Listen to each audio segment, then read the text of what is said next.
Baik ya. Bismillahirrahmanirrahim. Assalamualaikum warahmatullahi wabarakatuh. Alhamdulillahirabbil alamin. Wassalatu wassalamu ala asrofil anbiya wal mursalin wa ala alihi washabihi ajmain.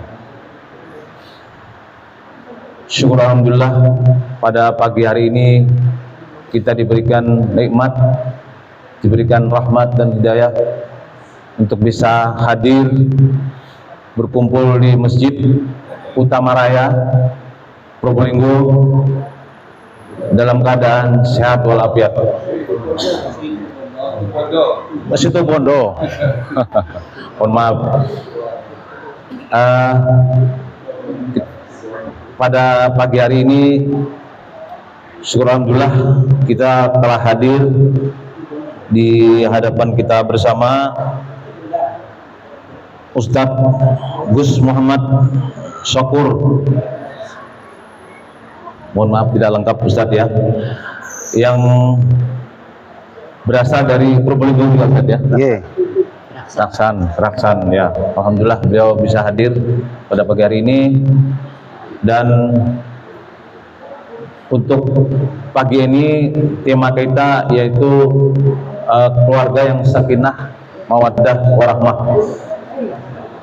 Sebelum acara dimulai, kami ingin mengucapkan terima kasih kepada panitia takmir mobil khusus Abi Jalendin dan Umi dan ibu-ibu yang masak. Bismillahirrahmanirrahim. Mungkin agak didekatkan sih. Bismillahirrahmanirrahim. Alhamdulillahirabbil alamin. Wassalatu wassalamu ala sayyidina wa habibina wa syafi'ina wa qurrati a'yunina wa maulana Muhammad wa ala alihi wa ashabihi ajma'in wa la hawla wa la quwwata illa billahil aliyyil azim. Amma ba'd. Yang saya hormati dan saya muliakan seluruh kawan-kawan dari Masjid Surabaya Al-Jabbar, ibu-ibu yang dimuliakan oleh Allah. Alhamdulillah saya senang sekali pada pagi hari ini. Biasanya saya juga sering ke Surabaya, tapi di kantor MUI, karena saya mengurus komisi fatwa, komisi dakwah MUI Jawa Timur. Saya beberapa kali kalau rapat di kantor MUI Jawa Timur. Kebetulan saya wakil ketua komisi dakwah MUI Jawa Timur. Para bapak, para ibu yang dimuliakan oleh Allah, tadi kemarin saya diminta tema oleh Mas siapa ini, Mas Daim ya, Mas Jailani, Abi Jailani. Ya. Mas Jailani minta tema sama saya. Saya bingung, monggo temanya jamaah mintanya apa. Akhirnya Mas Jailani, monggo Gus, monggo. Akhirnya nggak selesai. Akhirnya Gus, mungkin urusan rumah tangga. Wah, ini berarti kayaknya yang hadir ini rumah tangganya bermasalah semua. Makanya hari ini saya akan cerita sedikit tentang masalah rumah tangga. Kemudian setelah itu kita tanya jawab. Pertanyaannya bebas, yang penting masalah agama.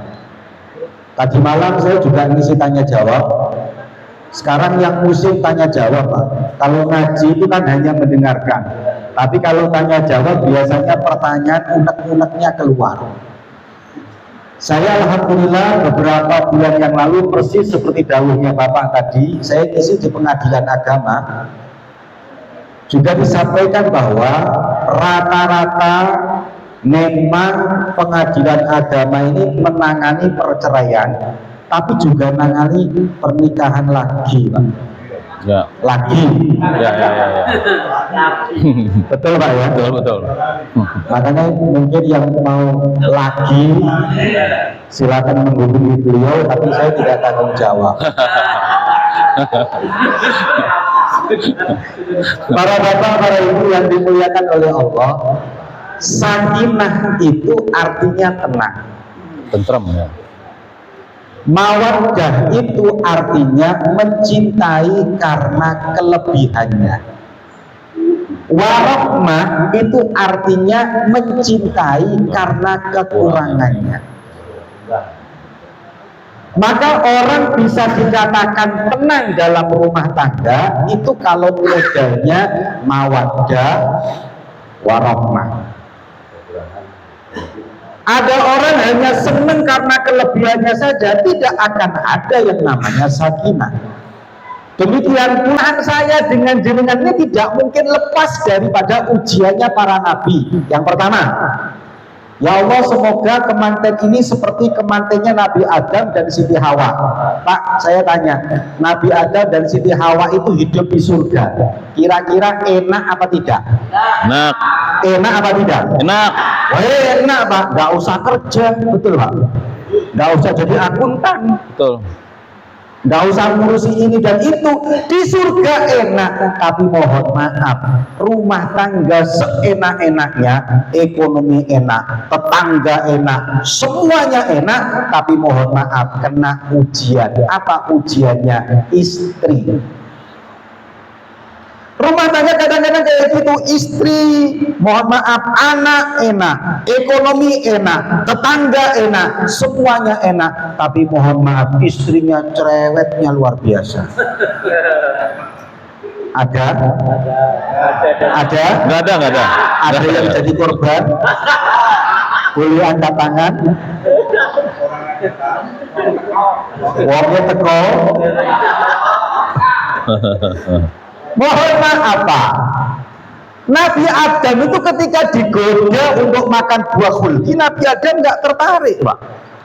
Tapi ketika Siti Hawa digoda dengan makan buah khuldi, Siti Hawa yang tertarik.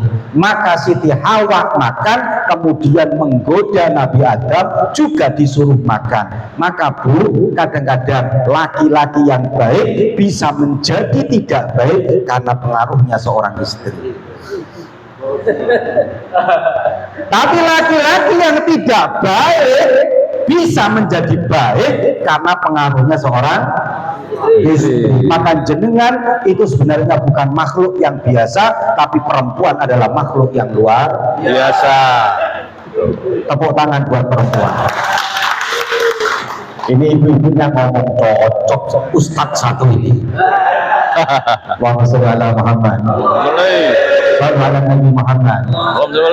Pak, jenengan keluar jalan-jalan sama istrinya, jenengan pengen rawon, istrinya pengen bakso, yang dibeli rawon apa bakso? Kalah Bu. Makanya lihat bapak-bapak jadi kurus semua kan gara-gara kayak gini.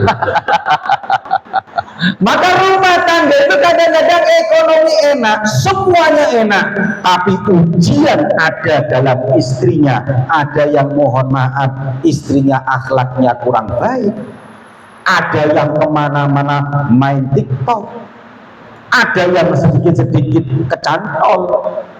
Kalau kecantol carang nggak apa-apa,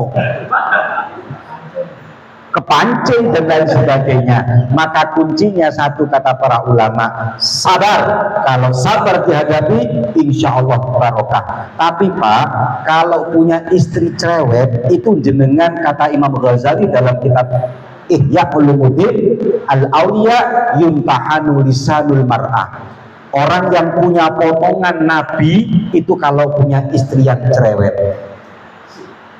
Maka semakin jenengan cerewet Bu, maka semakin ini bapak-bapak berpotensi menjadi para wali. Siapa tahu dari sini semua jadi wali karena cerewet, karena cerewetnya ibu-ibu. Allahumma sholli ala Muhammad. Nah, yang pertama itu. Yang kedua, ya Allah, semoga kemanten ini seperti kemantennya Nabi Ibrahim. Ibu tahu, Al-Quran yang sebesar itu yang diceritakan hampir di mana-mana ceritanya Nabi yang mulia, di bawahnya Nabi Muhammad itu Nabi Ibrahim. Makanya jenengan kalau tahu, jenengan kalau sholat tahiyat Itu yang disebut Nabi Allahumma sholli ala Muhammad wa ala ali Muhammad, atau Allahumma sholli ala Sayyidina Muhammad wa ala ali Sayyidina Muhammad. Boleh pakai Sayyidina, boleh tidak. Boleh. Nanti kadang-kadang ada NU sama Muhammadiyah, saya Sayyidina, kamu tidak, repot Pak. Boleh pakai Sayyidina, boleh tidak. Saya ini NU. Bahkan saya ketua Lajnah Bahsul Masail di NU. Kemarin saya ngisi acara di Universitas Muhammadiyah. Bukan, yang di Jember Pak. Yang di Jember. Ya aman-aman saja, karena kita sama-sama ngerti. Coba jenengan lihat kalau tahiyat, Allahumma sholli ala Sayyidina Muhammad wa ala ali Sayyidina Muhammad kama shallaita ala Sayyidina Ibrahim. Tapi orang Surabaya masih pakai Ibrahim ya? Enggak, takutnya pengen kaya dirubah Sulaiman. Kenapa kok Nabi Ibrahim? Ayo Pak, kenapa kok Nabi Ibrahim? Karena Nabi Ibrahim itu Nabi yang paling dapat ujian berat, dan Nabi yang paling dekat dengan Allah, dan Nabi yang punya sambungan dengan Kanjeng Nabi Muhammad SAW. Jadi kalau diurut Pak, Nabi Ibrahim itu punya anak dua. Punya anak siapa namanya? Ismail dengan Ishak. Tapi juga kasih catatan, Nabi Ibrahim Mas Jailani juga punya istri dua. Maka kalau Pak Jailani pengen kayak Nabi Ibrahim, anaknya dua. Ini bapak-bapak ngarep semua ini. Nabi Ibrahim itu punya anak dua, istrinya dua. Istri yang pertama Dewi Saroh, istri yang nomor dua Dewi Hajar. Semua keturunannya Nabi Ibrahim jadi nabi semua, nggak ada. Maka kalau jenengan lihat turos, lihat sejarah, maka Nabi Ibrahim itu julukannya Abul Ambiya, bapaknya para nabi. Nabi Ibrahim punya anak siapa namanya? Ishak. Ishak punya anak siapa namanya? Yakub. Yakub punya anak siapa namanya? Yusuf. Yusuf punya anak perempuan namanya Rahmah. Rahmah dikawin dengan Nabi siapa? Ayub. Nabi yang kena katil-katil itu. Sementara Nabi Ismail anaknya biasa-biasa, tapi terakhir malah jadi nabi yang luar biasa, namanya Nabi Muhammad. Siapa bapaknya Nabi Muhammad? Muhammad bin Abdullah bin Abdul Muthalib bin. Kasih uang sama suaminya, gak butuh Allah. Wih, cokit sampean Pak. Dek, ini dek, 10.000 sip Allah. Cocok bapak, wah cocok ya kira. Mantap. Nabi Ibrahim ketika ditanya lagi oleh malaikat Jibril, kamu pergi, saya nggak butuh pertolonganmu, biar Allah yang nolong saya. Wah, akhirnya yang namanya api dihidupkan, terus langsung Allah langsung Allah berfirman ke api itu yang terabadikan dalam Al-Quran. Gimana? Ya narukuni bardan wasalaman ala Ibrahim. Yang bilang ya narukuni, api, bukan malaikat Pak, tapi langsung Allah. Ya nar, api, kuni bardan, jadilah kamu dingin, wasalaman ala Ibrahim, selamatkan Nabi Ibrahim. Apa yang bisa kita ambil dari sini? Kalau kita sudah tidak menemukan siapapun yang menolong kita, maka satu-satunya adalah Allah. Mulai saat ini Pak, ditata Pak. Pak Tinggi, Pak Camat, Pak Bupati, kok teman dengan Bupati kecil? Teman itu sekalian dengan malaikat Israel ya Pak. Orang sekarang berteman dengan Bupati dipanggil aja gak noleh, Mas, karena temannya Bupati. Coba sekali-kali teman itu jangan Bupati, malaikat Israel. Saya kok berteman malaikat Israel, satu malam gak usah lama-lama, Surabaya beres Pak. beres Surabaya. Pokoknya yang pengko itu, yang ruwet cabut dulu sama dia. Makanya Nabi Ibrahim itu nggak ada julukan untuk Nabi Ibrahim kecuali julukannya apa? Khalilullah. Nabi itu punya julukan semua Pak. Nabi Isa julukannya Ruhullah. Nabi Musa julukannya Kalimullah. Nabi Ibrahim julukannya paling tinggi Khalilullah, kekasihnya Allah. Baru Nabi Muhammad julukannya Habibullah. Habib dengan Khalil itu hanya beda satu tingkat. Habib lebih tinggi, Khalil di bawahnya sedikit. Makanya kita nyebut Allahumma sholli ala sayyidina Muhammad wa ala ali sayyidina Muhammad kama shallaita ala sayyidina Ibrahim. Nah, kapan-kapan ini kisah Nabi Ibrahim kalau saya sampaikan terus sampai jam 7 nggak selesai. Kapan-kapan Masjid Al-Jabar undang sendiri aja. Wah. Ya. Biar tambah penasaran. Oke, saya lanjutkan. Apa Nabi Ibrahim punya istri kok sulit? Apa istrinya sulit diatur? Tidak, Nabi Ibrahim nggak punya yang namanya ujian istri. Tapi mohon maaf, Nabi Ibrahim punya ujian anak. Terkadang rumah tangga enak, ekonomi enak, keluarga enak, tapi anak error. Ada Pak, saya punya tetangga Pak Haji, bapaknya alim, dekat dengan ulama, tapi anaknya kena narkoba. Datang ke saya, Gus, gimana ini Gus? Tenang, sabar sampean, semuanya pasti akan berakhir. Nabi Ibrahim itu anaknya 2, masih punya anak 1, sama Allah disuruh nyembelih. Beleh Nabi Ibrahim. Iya, kalau anaknya banyak kayak gini, pilih yang paling nakal, beleh. Siapa nama yang paling disembelih? Seumpama saya punya anak sebanyak ini, beleh 1 Gus, tak pilih Pak Jailani, beleh. Yang paling baik yang dibeleh. Ini anaknya 1 Pak, disuruh nyembelih. Maka kadang ujian rumah tangga itu bukan dari yang lain, tapi dari anak, dari anak Pak. Bapaknya ini waktu kemana-mana ini bapaknya mikirnya nafkah batin sudah ini. Nah, saya lanjutkan. Yang kedua, masih ada waktu ya? Hah? Nah, nanti lanjut. Terus setelah itu boleh tanya jawab. Walid bainahuma, ya Allah, semoga kemanten ini seperti Nabi Musa. Bapak tahu Nabi Musa punya istri luar biasa, nggak mungkin kena ujian istri. Punya anak luar biasa, nggak mungkin kena ujian anak. Tapi mohon maaf, Nabi Musa kena ujian mertua. Loh, kok ketawa ini? Ada yang kena ini. Kadang Pak, ekonomi enak, semuanya enak, tapi mohon maaf, dengan mertuanya tukaran terus. Ada nggak? Ada nggak? Wong saya sendiri punya teman Pak, teman saya ini waktu saya main ke rumahnya dia masih kumpul dengan mertuanya, dia duduk di depan rumah itu loh Pak, saya datangi, loh kok nggak masuk? Nggak, di dalam ada musuh saya.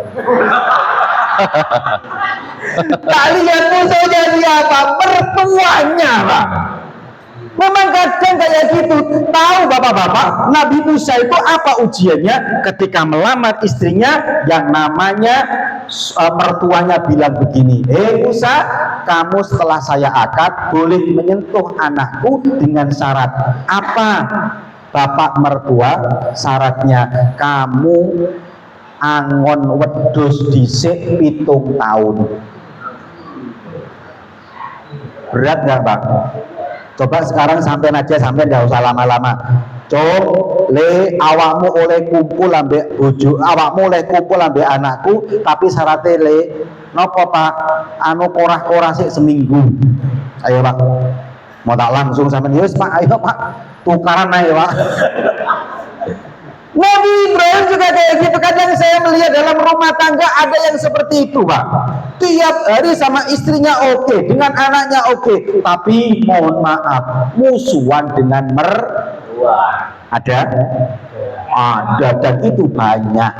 Maka saya sampaikan berkali-kali di mana-mana bahwasanya yang jadi mertua juga harus ngerti, yang jadi anak juga harus ngerti.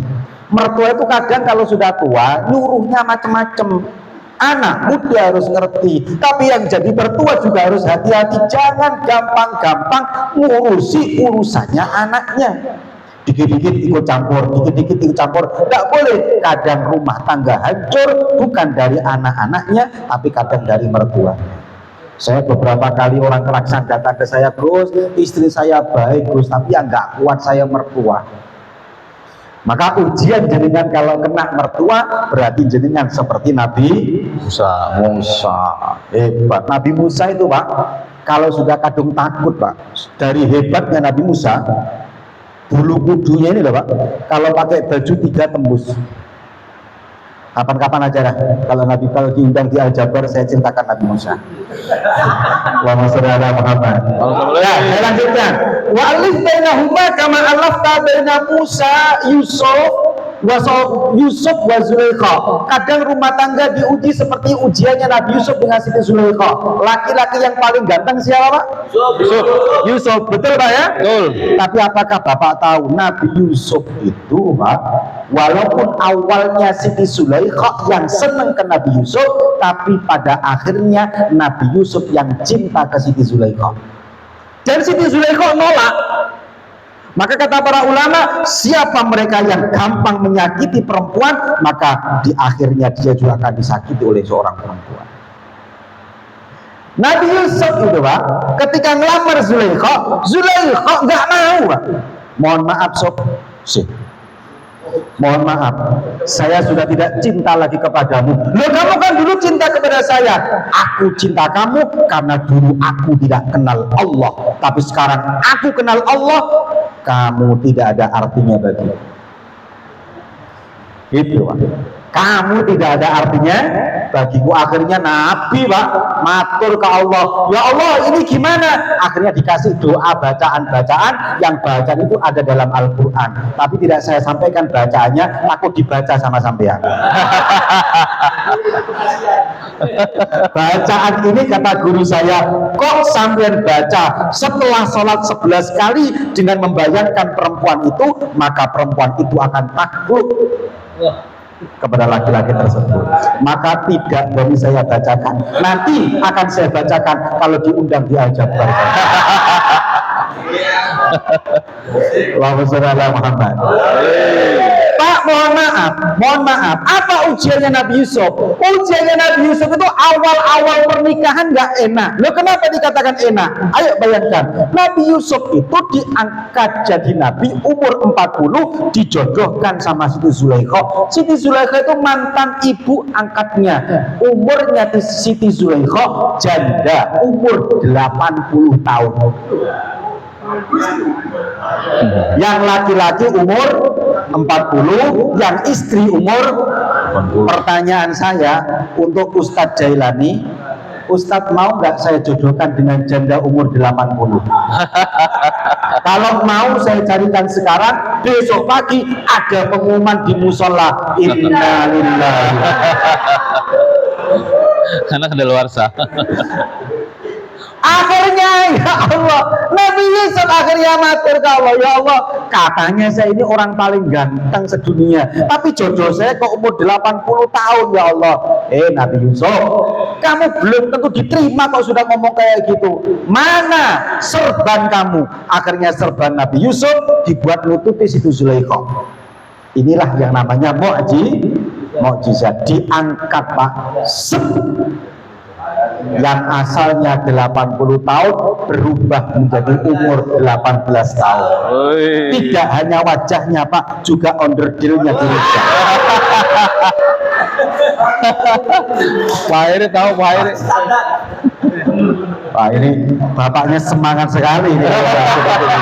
Sepertinya bapak tidak ya Pak? Ini kita semua. Astagfirullah, tepuk tangan buat para duda ini. Pak, siapa namanya Pak? Sukairi. Ya, masih pengen nikah lagi Pak? Ya enggak, kalau masih pengen saya kasih amalan setelah ini, jadi kan akan ketemu dia.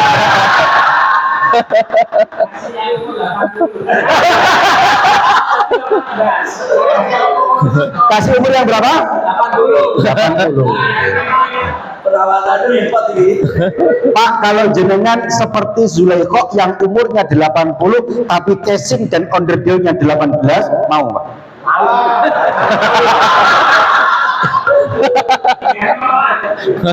Tidak menolak. Bisa coba seperti itu. Ya, casing tidak hanya casingnya sama onderdilnya dari umur 18.